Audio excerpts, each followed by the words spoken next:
be able to tag off on the ball. If you can't tag it, punch the ball, you're wrong. That's fast. My name is Jovan. I'm the defensive coordinator, football coach down here at Florida International University. In January of 2019, I was diagnosed with stage 3 throat cancer as related to HPV. It was obviously a bit of a shocker when you get diagnosed with that. You're a 44-year-old guy who gets diagnosed with cancer. I had 38 rounds of radiation. I was scheduled for 4 rounds of chemotherapy to go with it. So I did those concurrently. I did those at the same time. You know, a lot of the things that I dealt with or that I currently deal with, obviously there's going to be some lymphatic swelling going on. And that really affected my ability to learn how to talk. I'd lost the ability to talk. I couldn't talk anymore. I couldn't swallow. One of the things that you lose is you lose the ability to project your voice. Like a lot of times when you're out coaching, you're not making suggestions, you're making demands. And unfortunately, if you've lost the ability to speak, it's really hard to say anything that doesn't sound like a suggestion. So I was a little bit caught unawares as to some of the side effects that you were going to experience, that one could experience after going through radiation and chemotherapy.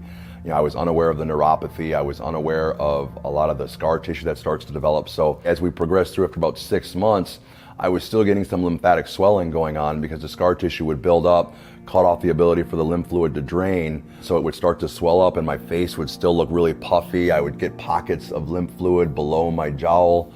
My cheeks would be a little bit puffier. My relationship with my therapist was invaluable. One of her suggestions was, she's like, you can't let that stuff sit there because it'll start to harden, and then you're completely done. Then you may potentially permanently lose the ability to swallow or talk or do things. So one of the things she had suggested was the Flexitouch, which has really made a gigantic difference in my life.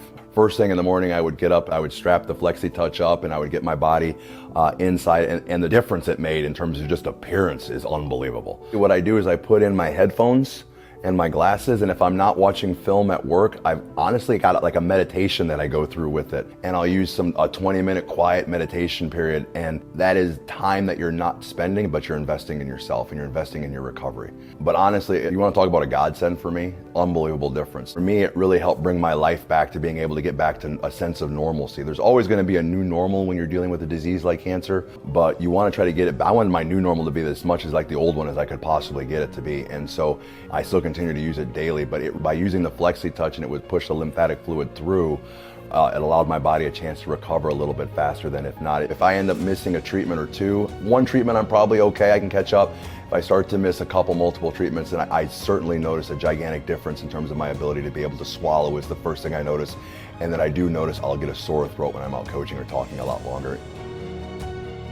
Being able to use the Flexitouch really allowed me to get back to work faster, better than I would have ever hoped to be. Flexitouch really afforded me the ability to get back to my normal, not just the new normal, but my normal.